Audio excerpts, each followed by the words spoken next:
Stock number 22375, a 2022 Ram 2500 Cummins diesel, or 3500, I'm sorry.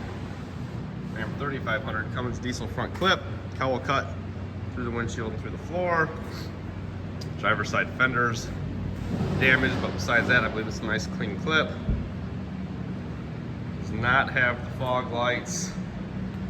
Small baseball size sort of ding there on the bottom of the front bumper. Certainly usable as is. Good passenger side fender. Go back and check the hood. The hood is nice and clean. Comes with the cooling package, which is the key. Got your radiator, condenser, your turbo intercooler, your radiator, trans cooler, etc. Turbo intercooler, core support, battery tray, your different bottles, reservoirs. The light tab here on the driver's side is nice and clean.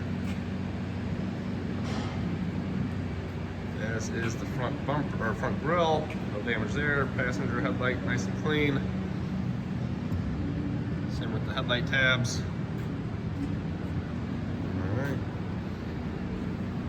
All right, stock number 22375, 2021, 2022 Ram 3500 in stock now.